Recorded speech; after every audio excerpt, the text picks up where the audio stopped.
Hey, what's up guys, Arava here, and welcome to the start of my F1 2020 My Team Career Mode. We are finally here after all the build-up, part number 1 of this new Creator Team Career Mode in the game. You guys have been voting for a lot of the choices we're going to make at the start of this career. In the part 0, I uploaded just about a week ago now, and so we're going to delve into that, create our team, and then start the journey of trying to get to the top of Formula 1. There's been so much anticipation for this game mode and this series, guys, so be sure to smash the like button if you're looking forward to it. Get subscribed if you're new around here, because I will be uploading this series every single day from now on. So if you're new, get subscribed for all that good stuff. Let's dive into it then and create our brand new team. Okay boss, Carl here. Let's get this team up and running. The first thing we need to do is register a team name and bring in some important partners. First, enter a team name. So as was voted by you guys, our team name for this career mode series will be called Arava Archer Racing. A nice little touch and Easter egg there with the Archer name, back to the Archer team for Motorsport Manager when I first started that game 4 years ago. Obviously that was a manager F1 game. This game mode now has a lot of manager aspects to it, so it's a nice little Easter egg there. And then of course the kind of plain and simple Arava Racing, nice and professional, so that's going to be the name we're going to rock with. Now, let's choose our primary sponsor for this season. Some sponsors offer a larger signing bonus up front. Some offer more weekly income. The better we perform, the more our level will go up as the team gains more acclaim.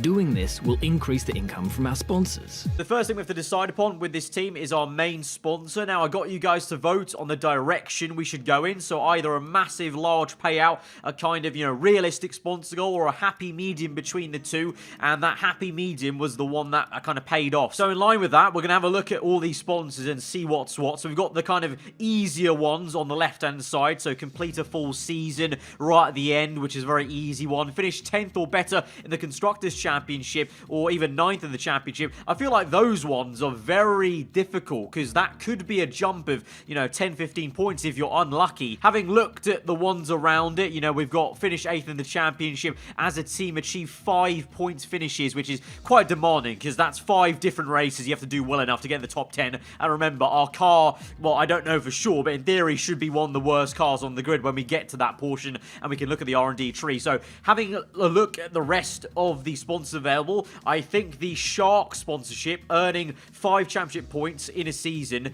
I think that's a pretty decent goal. We get $4.9 million, which is the 3rd highest payout we can get at the very start of this game, and the bonus goal is pretty achievable, I feel. I think if we get one lucky race where there's a safety car, maybe some rain, a crashing, we could get 5 points in one entire race there and get that bonus on top of the 4.9 million we're going to get. So I think Shark is going to be the best bet in terms of that kind of blend between realism of a sponsorship goal, but also trying to get as high amount of money as we can to kick off the budget. Our chassis won't be going anywhere fast without a power unit.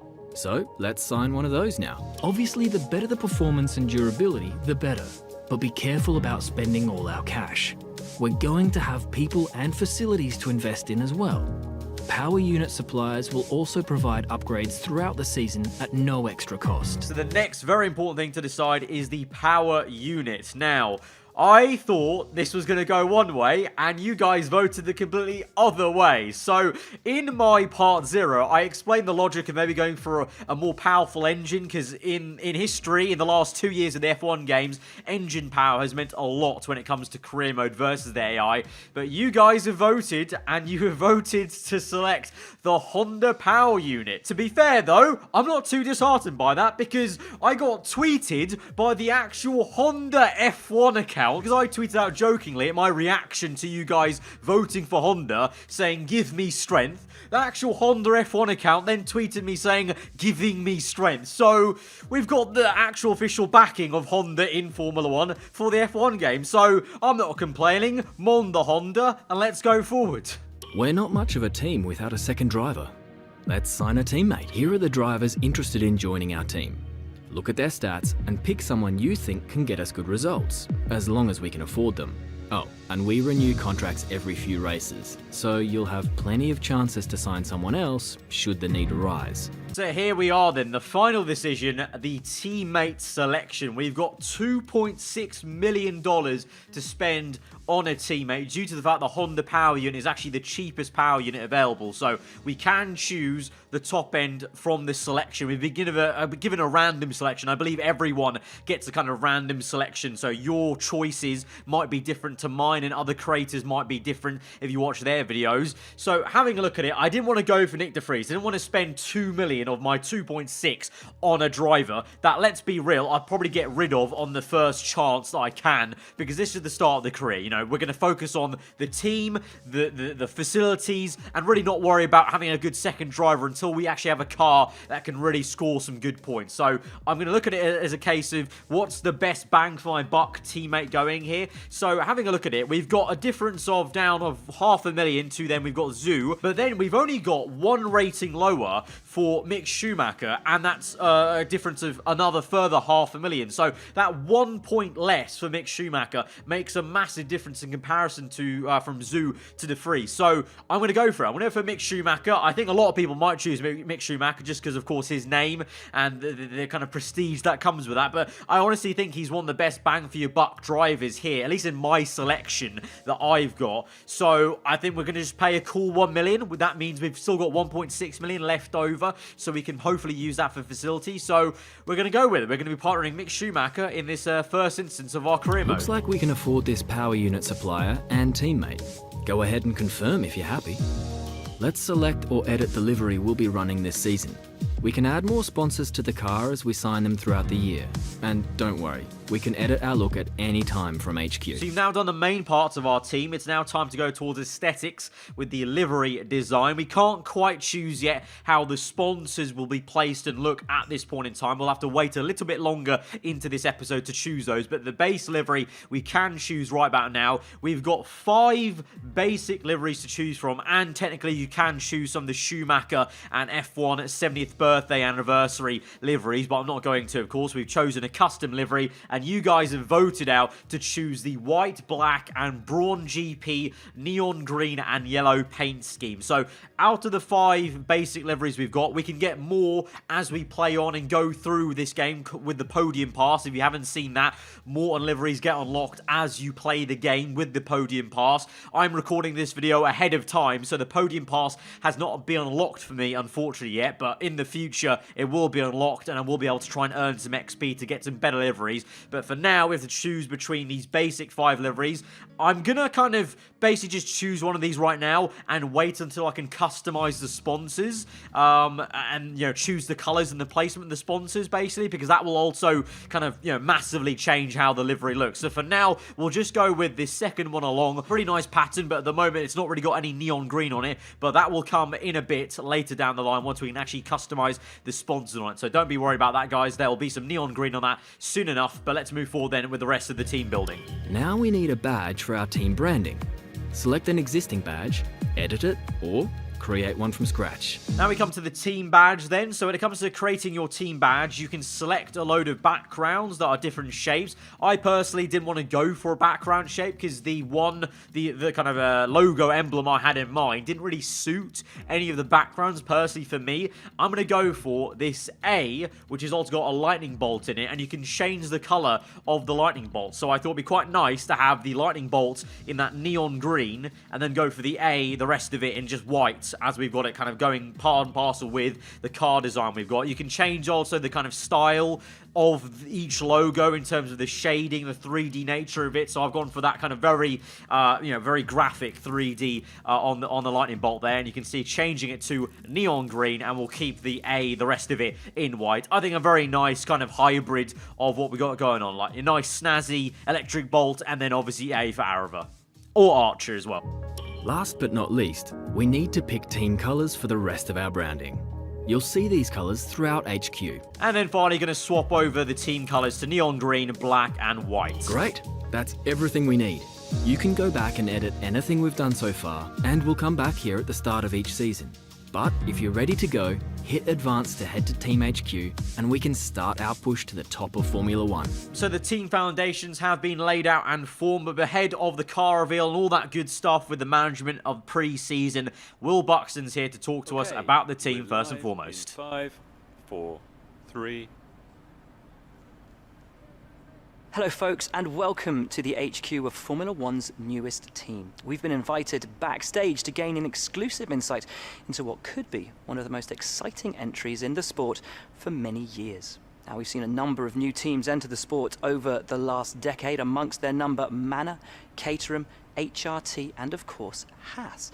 And while some have proved to be successful, others have morphed into different teams and some have disappeared completely. What marks this team out, though, as being something different is that its owner is also its driver. Now, there's a rich history of that in Formula One too. Sir Jack Brabham, John Surtees, Graham Hill and Bruce McLaren all drove their own cars in the sport, but it has become increasingly rare in recent years. What's very special about this team, though, is that while the team itself is new to Formula One, so too is its driver and owner. Whatever happens this season, you've already made the history books. Tell me, do you feel up to the mammoth task of both managing and driving for a Formula One team? So this starting interview with Will is quite important because the answers you give could kind of give preference to certain departments and how your team morale and which departments are looking better at the very start of the season. So you've got to pick your kind of words wisely. So with this kind of question, I wanted to go for one that was kind of bigging up the team. You know, it's not just about me, it's about the team. Hopefully try and keep morale as high as I can because at this stage I didn't really know what was going to trigger what at this stage of the questioning. Every team needs two drivers. But what was it that drew you to your teammate? And the same thing with the teammate question here. Why did I choose Mick Schumacher? I wanted to try and, flatter him. Basically, I don't know if it was going to, increase or decrease his morale or his rep, or per se how he would perceive me. So just went with kind of, saying that on paper he looks good. He has potential to maybe grow, even though obviously we don't know. We're going to keep him for a while, but let's just keep him happy at this stage. Just say, he's got good potential. No one aims to finish bottom of the table. Who's the team you're aiming to beat? Now, this was quite a sparrow in the works question. I didn't think they were going to ask a question like this, and this was quite peculiar because obviously at this stage, I don't really know what the team performances are. And also, you've got to remember, guys, I'm recording this. I've got early access to this game a little bit ahead of time. So the final car performances, they're not final right now. They will be, hopefully, once you guys get your hands on the game come Friday on the full release here. So for me, I wasn't too sure. But in terms of looking at the answers, I kind of got drawn to the AlphaTauri message. AlphaTauri, Toro Rosso, last season in 2019, they had a mega year. They had some surprise races. And think back to the sponsor we just chose. The 5 points earning, I said we're hoping for maybe a surprise race. It kind of goes hand in hand with what Toro Rosso did last season. So I kind of felt drawn to picking the AlphaTauri answer, even though at the same time I wanted to keep it realistic and maybe choosing Williams would have been a kind of more realistic, grounded option. But you know what, let's have our heads in the cloud a little bit. Let's kind of aim high, and so I went with the answer with AlphaTauri. How are you expecting the car to feel out on track? With this question, there are many ways to go, once again, but straight away, I saw the answer for the traction at the corners. That's always something that is an issue for me. You guys will know sometimes I can get a very loose rear end and get a lot of oversteer through plenty of corners, so I thought I'd go for the answer with rear traction. Hopefully that's going to be decent. I don't know if that's going to, signal anything. Hopefully it does. I think it goes on to signal a good morale boost for the aero department. The other teams now have years of experience, both on and off the track. How are you planning to catch up to them? Fuel loads, I think. Fuel loads. This question was interesting, and it was a good answer here on the right-hand side with fuel loads, because we've got the Honda engine. We might be a little bit down on power compared to others, and fuel load, I think, is going to be very important this year, due to the fact that we don't have the, obviously, manual ERS system. It's auto-deployed. All we can do is the overtake button, so I think fuel mode is going to be even more crucial in terms of when you're putting it into rich mix, standard, and lean. So I want to try and complement the kind of fuel side of things, and hopefully get a kind of added perk on the engine department. Overtaking is a key part of this sport. How have you ensured that your car can take advantage of each opportunity that comes your way? Developing a light car, I think. In previous career modes, a light car on the chassis weight has been very, very useful because mid-corner, it means you've got a very light car, very movable. Into the corner, you've got more response, and also out of it, the acceleration is better. So I thought we'd go the answer with, we're developing a light car, hopefully, and that will also boost the chassis. So you can see in all these answers, I've done quite a nice spread of things. In hindsight, maybe could have done, leaning towards one department specifically, but I honestly felt like I wanted to give these answers. It just so happened to basically hit every single department of chassis, aero, and engine. So I've got quite an equal morale, I feel, going into this new season then. And finally, which of your new departments are you most proud of? And then this was the final big question. This will probably determine which department of mine starts off a little bit better than the other departments. And I just had to go for the engine power. Say that the team have been great at installing the power unit just to make sure that we're not hindered too much with the Honda power. I don't think we will. I think, like I said, on paper, yes, the Honda power may be the worst in the game. But I think actually in reality it's going to be quite close and not as far as the stats may say. But just wanted to kind of pay that out. And like I said, I do feel like anyway, no matter what engine power unit you choose, engine power is probably one of the most crucial at the start of the game. So we're going to go with that and complement the engine side once again. Well, that's about all we've got time for here. We will see how this fledgling team fares in its first Grand Prix. So now it's time to get familiar with the brand new HQ kind of facilities and menu in the My Team career mode. We've got this kind of timeline menu where we've got to balance out the kind of activities going on, resource management, the R&D and the money in terms of where we're spending it, in what kind of department. And then we've got the acclaim as well. Acclaim is a massive thing in this game. You have to get acclaim in terms of your personal driver, your teammate, and also then the team as well. And all those will boost your kind of potential to grow the team, because with more acclaim comes more money, and i.e. better funds, better facilities, and then a better car. It's important to use the time between races to the fullest extent, and that's where these activities come in. Manage everyone's time as efficiently as possible to maximize the team's performance. So in this game now, we've got a very kind of FIFA kind of almost style system where you've got a calendar, you've got time to be used, and we can choose the activities we want to do essentially. So I'm going to go ahead and choose power and durability. That's going to take 7 days. And then there's the car reveal. Unfortunately, the car reveal is kind of awkwardly placed, so I can't really do anything just before then. But after the car reveal, there's 5 days till the first race. So I thought I'd slot in a pre-season merchandise sale to get us some extra funds essentially to potentially invest in a new department in terms of, get the ball rolling early essentially, because there's no point kind of waiting around. We may as well start spending the money straight away of trying to improving our HQ facilities. So we're going to see an improvement a little bit on the morale and everything like that, on the power and durability. A little bit of a deficit there on the air and chassis, but we can make up for that a little bit later on. This is where you can view our current facilities and the effects they're having on the business. You can also invest some of our cash into upgrades for these facilities. So like I just said, with that pre-season merchandise sale, we'll get some even more money, and so that should make us maybe take us just over $2 million, and so we can start spending things on one of these departments. We've got 6 now, the kind of 4 car ones, and then personnel and marketing. I've said it before, I really feel like we should invest early in the marketing department, but when I mean early, I kind of mean relatively early. Obviously, it's so early days. We have to focus on the car right now, but I'm thinking within, hopefully, the first half of the season, we definitely do some upgrades on the marketing department. But for now, we'll focus on the car. I wanted to kind of look around the menus, give you guys a good look at what we've got going on. So we've got the R&D part. This is the kind of familiar part of the menus. It's the same from normal career mode. So we've got the R&D tree. At the moment, we've got 1 upgrade on each part of the tree, because obviously I answered those questions. I answered each question once, at least on the chassis, aero, and engine. So if you're wondering, those questions really do mean a lot. Those answers literally give you 1 free upgrade. So if you were to answer 3 questions all to do with engine, you would get 3 engine upgrades. But I've quite nicely got a good spread of 3 on 1 engine, 1 aero, 1 chassis, which I really like. But obviously the aero department,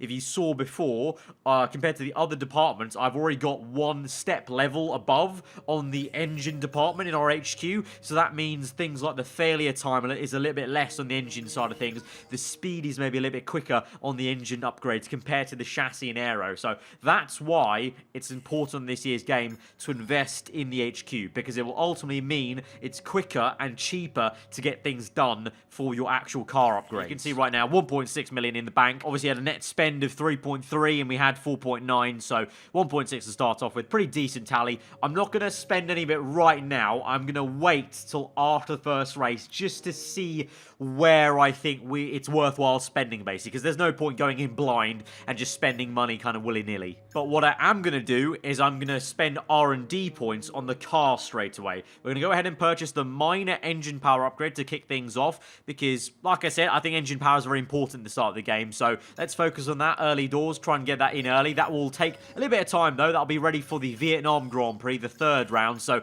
it still won't be with us for a while, but we need to get it in early, obviously, because otherwise just be wasting time, basically. But now we come through to the very new part of the game where we can kind of go through the calendar, and for the first time you can physically see the date and the month of the kind of point of the year we're in, basically, in the career mode. So as we go through, you're going to see we're going to get weekly resources and things like that, and R&D points and money as we come through, and then obviously you'll see kind of updates of the car of when certain parts are made and whatnot, and then we come to the car reveal, and you're about to see the brand new snazzy car reveal on the pedestal, and the car looks very different to what I chose, because I did go in and I finally chose the kind of sponsor colouring, so I went with the actual first livery we're able to decide, which was the one that had way more neon green, because I feel like obviously you guys voted for the kind of Brawn GP look. At this stage, this is the best thing I think we can go for. Unfortunately, we have only these very 5 basic liveries, but once we get a much cooler livery,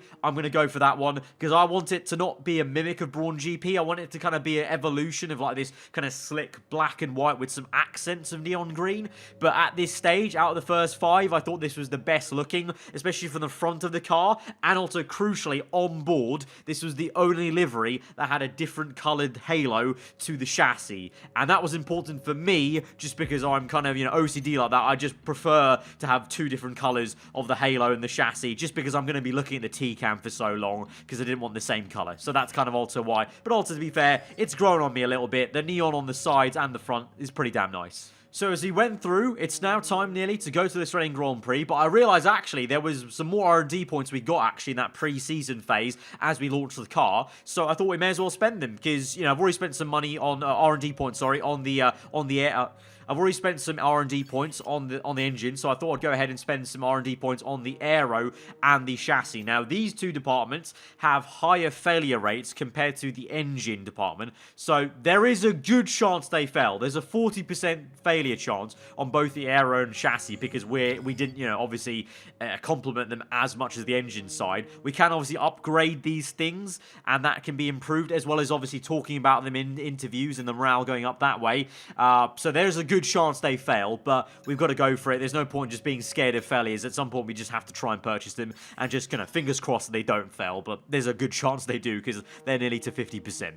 Finally, before we go on towards practice and the actual running of the first weekend at Australia, just wanted to show you the very slick and awesome looking menus in this year's game with the HQ. You can kind of zoom into every department in the HQ, and you get this really cool little vista and world behind us of the mechanics working on the car, the engineers doing their thing. But you can see the upgrades we can do on fabrication, build time, quality control, things with the personnel like the simulator, fitness center, analyst suite, and then things like with the marketing department is things like the activities management and sponsor relations, but all those cost a lot. You're talking like 2 million per upgrade, so money is king in this game. R&D is important, but I think the actual dollar, the amount you have money cash-wise to spend on the HQ, is the most important thing. So I'm hoping we can get past this first race and straight away start signing some sponsors. But hopefully that was a nice overview then of everything new and everything management style in my team career mode, guys. Hopefully you appreciated that, I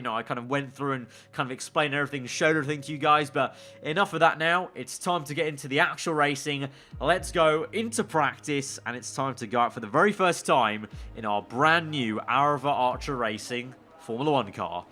Morning, boss. Jeff here. Thanks again for bringing me on board. You've found a lot of talented people for this team. I can't wait to see what we can accomplish. Our journey to the Constructors' Championship starts here today, and the car is ready to head out whenever you are. Let's just drive out, and let's just kind of experience taking our own F1 car out onto the track for the very first time. Okay, the track is green right now, so take a few laps to get the tyres up to temperature. Try and feel your way around.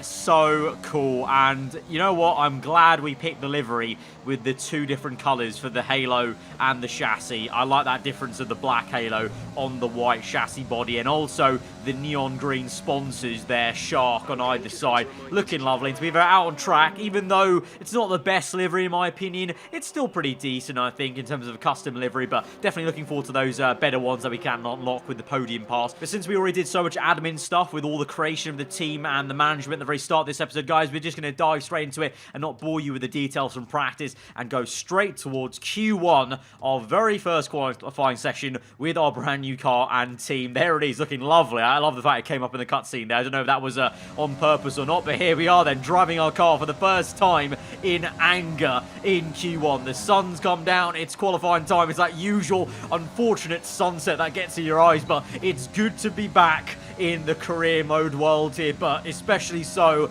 with our own car. This is just unreal, to be fair, that we've just got our own machinery. And to be fair, feeling wise, you can tell obviously it's a brand new car. It's one of the lower down cars. It doesn't have quite the same downforce as the kind of top 3 cars I was driving in some of the preview videos, but to be fair, high speed, actually very planted as you'll find most cars in this game. But you can see there, with the mistake I made on the first flying lap, this car is very loose on the low speed. A lot of understeer, very shaky, so it was easy to make a mistake there. So the first run was just a banker lap, so we now go for a second flyer, already about 1.5 tenths up though in the first sector. So to be fair, I'm gaining time on top of the time I'll gain from just taking this last few corners correctly, because you can see no mistake there now through the left-hander, then through the right, getting up the gears and on the power as early as we can through the last corner. DRS open there, ERS obviously just on hot lap mode, locked onto that, so across the line, 1.5 gain there, and we go P16 just ahead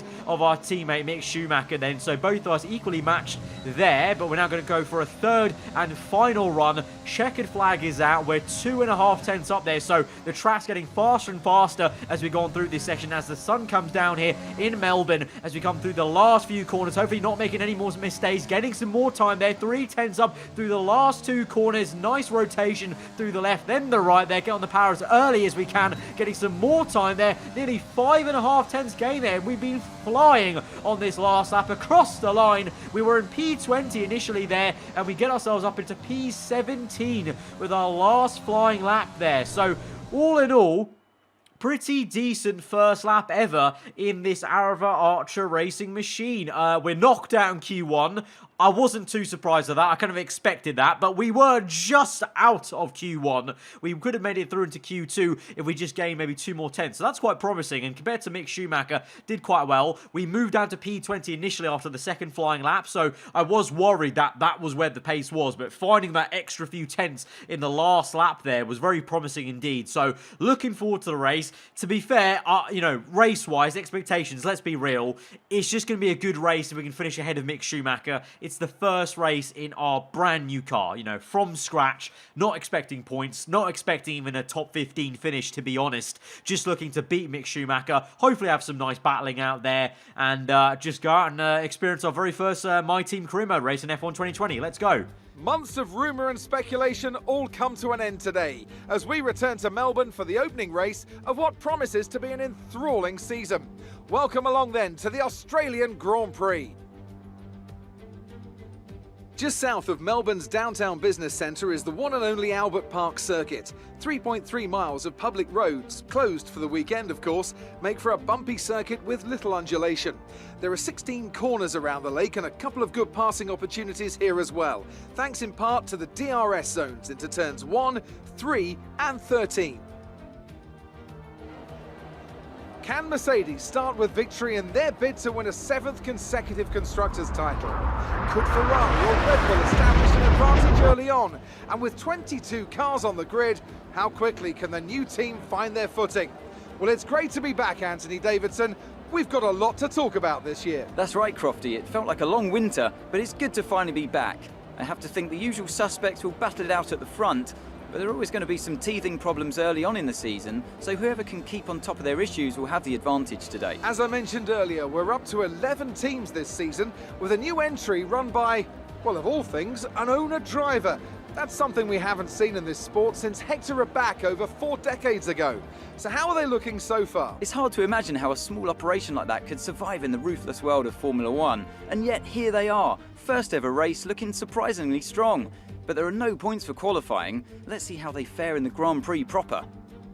Before we begin, let's take a quick look at the grid lineup for today's race. Sebastian Vettel will start on pole. Fantastic qualifying from the multiple world champion. And it's Charles Leclerc in P2. Considering the rest of the grid, we have Bottas, Hamilton, Max Verstappen and Albon, Norris, Sainz, Giovinazzi and Esteban Ocon, Raikkonen, Magnussen, Romain Grosjean and Stroll, Perez, the owner-driver, Pierre Gasly and Daniel Ricciardo. They've taken a grid penalty. Kvyat, Schumacher, Latifi and George Russell ends our grid lineup.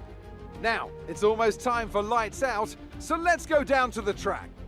So we actually moved up into P16 thanks to Daniel Ricciardo having grid penalty. So one freebie already to kick off the career mode. Always happily take it. Strategy-wise then will be, well, one stop either way. Looks like from a soft to hard tyre or the medium to hard, which I'm surprised at. So I'm a little bit kind of fishy about kind of the strategy and what the AI might actually do, because that's a little bit odd to see a one-stop suggested in both regards, just with a different starting compound tyre. But, you know, obviously I've got no other data to go off apart from this, so we'll just stick with it and see how we go. I think it's just best to start on the fastest tyre, because it's just such an unknown. It's the first time out in this car, so I may as well just go with the fastest tyre I can at the very start, and then we'll just see how it plays out, and then we'll learn from that as we go on. It's very much a kind of learning race in this first one. As much as I want to try and do well, of course, it's just a massive kind of learning curve of how this car will react to the tyre wear, the downforce versus other cars, dirtier, etc. So, yeah, so all that good stuff to come, though. Let's just get into this then. The very first race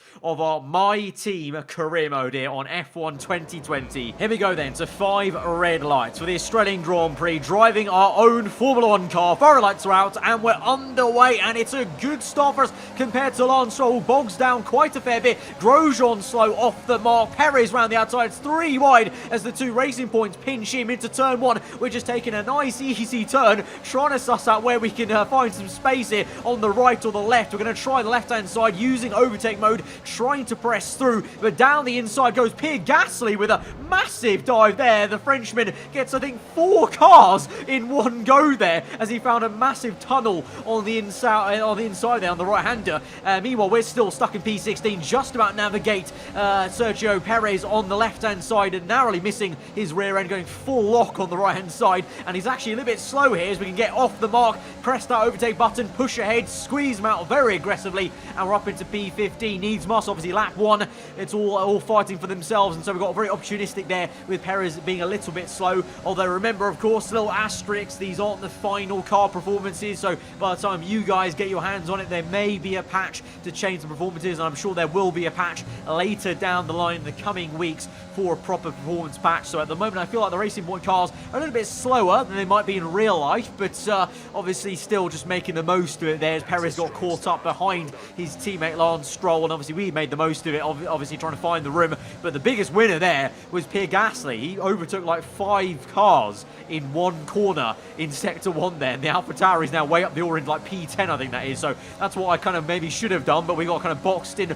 on the inside. But now we have a look at Lance Stroll early doors, lap number 2, no DRS, remember, just trying to use the overtake button to good use there, and he's a little bit slow, but he kind of cuts us off a little bit on the exit of turns 1 and 2 and remains in P14. Probably could have picked a better racing line here, but still getting used to the car, moving it about, and definitely there's that lack of, you know, pinpointness that I was used to with the top cars in the preview videos of this game, whereas this kind of lacks that kind of sharpness. So kind of getting used to kind of when to brake, basically, especially with the heavy fuel as well. And you can see there in high speed on the exit, the little wobble as well. It's not as secure as I want it to, but obviously as we play through this season and this entire career, we'll add downforce, add the chassis weight and whatnot, and we'll turn this car into a beast. But right now, we might be fighting for the wooden spoons of, P15 and 14 here as we continue on trying to close up to Stroll. I feel like we've used an okay amount of overtake mode so far, about 84% there, so quite conservative really at the moment, but I want to try and use it a little bit more as we're now caught up in this train of Gasly, Giovinazzi, Stroll, and trying to pushing Stroll through these corners. We go for a half-hearted attempt on the overtake. Instead, though, the Canadian himself then goes for the overtake on Giovinazzi there. So as I go around the outside, he goes to the inside, the Italian, and so now onto the next straight. DRS open for both of us, but will the Canadian get the pass on the Italian? Not quite. The Alfa Romeo pretty okay in a straight line. Of course, remember, Gio's probably using his overtake mode to defend just as much as you can use it to overtake. So like we saw last year and again into this year's game, the AI improving in terms of how they defend and how aggressive they can be and how clever they will be. So, traffic's going to be another issue once again in this year's game, especially in the kind of first stage of this career mode where we can't fly past them with like a low drag setup or a very light car in a straight line. So at the moment, frustrated and trying to suss out where on earth we can try and pass Stroll. And to be fair, through these few corners, this right-hander, I really get a decent exit off here, and I'm going to use overtake mode straight away, squirting that on the exit curb, using it all the way down this stretch. Stroll goes defensive. We're going to try and dive around the outside. He gives us the room,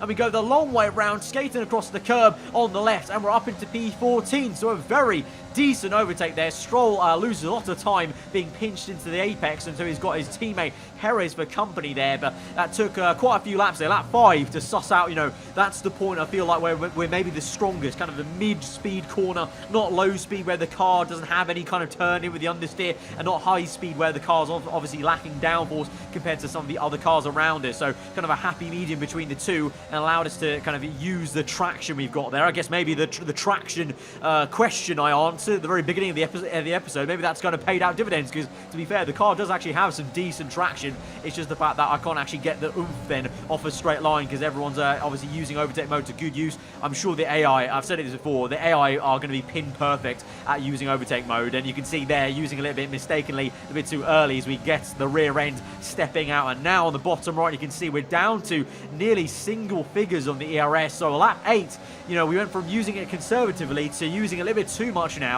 So now I'm going to try and save some ERS, because otherwise we'll be a little bit in danger, not at the end, not just only in the end of this stint, but also later on the race. I need to make sure I've got enough for that second stint, as we're going to pit around lap 10. So we've got about 2 laps to go as we move on to lap number 9. But at this stage now, Giovinazzi pulling away a little bit, as my engineer tells me Giovinazzi's pulling some time, and Stroll is closing up to us somewhat. So we're kind of ebb and flowing in this Grand Prix. At this stage, I don't really know exactly where we're going to be at the end of this race. P14 right now is pretty damn amazing, I would say, considering, it's our own car from scratch where we qualified, but obviously we saw this second stint to go. And speaking of that, here we come now into the pits on lap number 10 for that one and only pit stop in this Grand Prix to a set of hard tyres. I'm still a little bit, skeptical about this strategy. I don't really know why the one stop's recommended on both cases. I feel like we maybe could have gone on to medium tyres, but that's obviously everything you can say in hindsight. So, we'll learn for next time, maybe for Bahrain, and,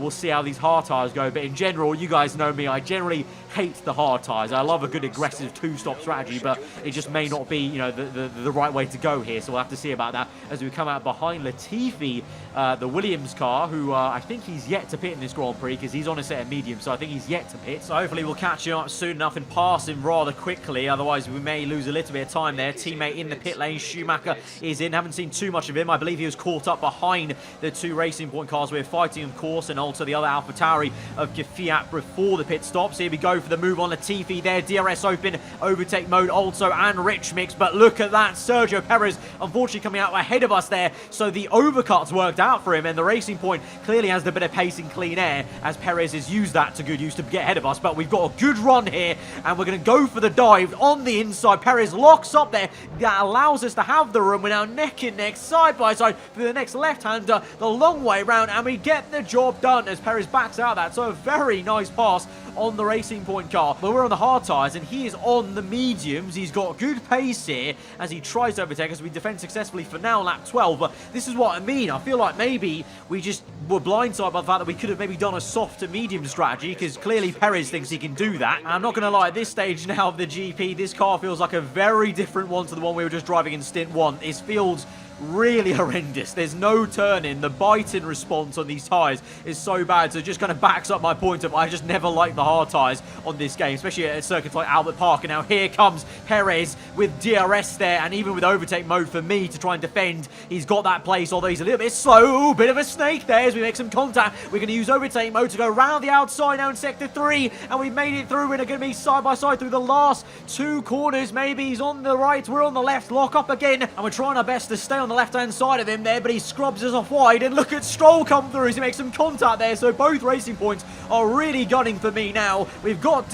got DRS, I don't think. No, we don't. Just overtake mode. No one got DRS there for some reason. I think we were both awkwardly at the detection point at the same time, so no one got benefit of that. So on lap 14 then, we've lost that P15 position, and we might lose P16, as now Stroll has gone from the right to the left there. He's kind of trying to bully his way through. He's making some contact with us on the left-hand side twice there. Deja vu's. We were on the outside of a Racing Point car, that same corner, and for now, we live to fight for another day, but Stroll's really on the back of us now, and like I said, it's just going from bad to worse. These tyres are horrendous, and look at the understeer there. So poor with that entry. Massive tank slapper, and Stroll's down the inside. It's a fantastic move for him, and now Kvyat's got us there. We're getting swarmed by everyone. Maybe this is the true pace of our car now, as well. We're getting nearly overtaken by Kvyat. We get him back though, but Stroll with a really nice overtake, to be fair to him there, kind of saw me have that little snake on the rear and just darted down the inside, very much like I did to Sergio Perez, if you remember, on the opening lap, I think it was, in that same place there. So fair play to him, but